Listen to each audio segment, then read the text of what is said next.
All right, in this video, we're going to talk about profiles. Now, profiles is basically where you keep track of your whole inventory, but also your team and all your company settings. So this is quite an important feature. Right here in company, you'll find your basic company information. So this is everything about your own company. Fill this in correctly because it's important when you generate invoices and quotes that everything's correct. We have the CRM settings here, but I'll talk more about that when we go over CRM itself. Documents, I'll go over that later as well. But here we have map settings. And here you can set the default map location. So here you could say, okay, when I open up the map, I always want it to be open on Brussels, for example. If I would now click OK, now the map is always going to open on that specific location. Now, if we go to Teams, Teams is also very interesting. And here you get an overview of your whole team.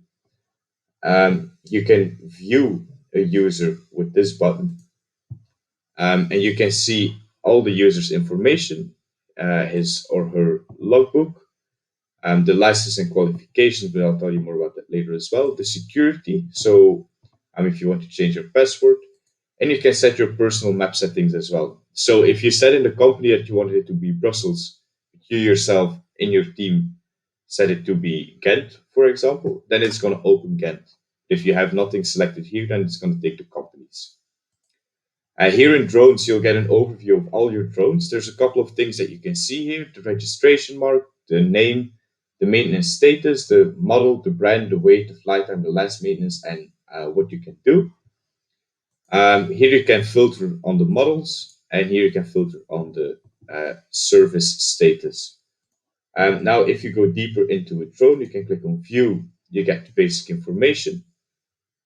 You can link equipment to certain drones. So if you want to keep track of certain parts of a drone, you can add them right here. So, for example, if you want to keep track of a motor within your drone or of the camera that is attached, you want to keep track of that, you can add that right here. And then you can keep track of it separately from the drone. You can see the drone schedule, the drone's logbook, the documents, and the maintenance, but more on that later. Adding a drone is really simple. You just click on Add Drone. You can select a model, which could be, for example, the DJI Spark, a very old drone. You just give it a name. My first drone, for example, a registration mark, serial number, and a flight controller serial number. Now, why is this important? This is because when we're retrieving the DJI logs from the DJI log integration, we're always going to get the flight controller serial number. So when it's about DJI drones, it's important that you fill in both correctly. You can find the flight controller serial number in the app of DJI. Now, if you go cancel, that's all right. Now, what if you want to add your drone, but it's not in here? Well, that's very simple. If it's not already in here, you can just click plus, fill in everything, add a picture to it, and if you want, you can add it to the public library so that other people have it in their dropdown as well. And that way, the drone is added, and you will now be able to select it.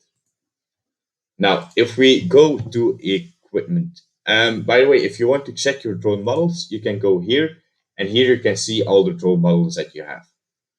If you now go to equipment, this is basically the same thing. You get all the same information.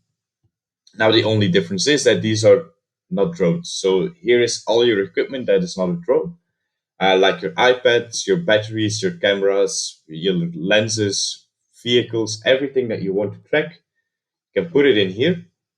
If you click on View, you again get the same tabs as for drones. If we go back now, you can see that you can filter this on equipment types, equipment models, and service status as well. Adding equipment works a little bit different than adding a drone. So you can add equipment, and you're going to say what the model is. So let's say that I want to add my Dell XPS laptop. That's perfectly fine. You say it's Leonard's laptop, and give it a serial number, and now you can save it, and that's fine. Now, If your equipment model isn't in here, which 99% of the time, if you add something new, it's not going to be in there, you have to add the equipment model.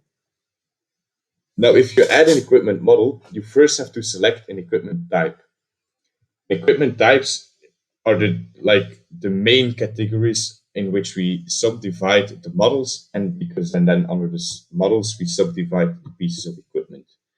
And so here you could say, okay, I'm going to add some kind of battery, and the brand is EGI, the name is Intelligent Fly Battery, the description is 123, it costs 180 euro. You upload an image, and then if you click on OK, it's going to show up right here. You can say Intelligent Fly Battery. And that way is how you can add a model. It's very important that you structure this very good, because often you will have a big list of equipment. And if you just want to see all the batteries, it's going to be very easy if you just click on batteries and it shows all the batteries, right? If you want to add an equipment type, for example, what I often add is the equipment type other. For all your um, equipment that doesn't belong in these categories, then you can easily add this like this. And then here in the models, if you want to add a model, you will now see that other is part of this list. Trackers we're not going to discuss. And that was it for the profiles section.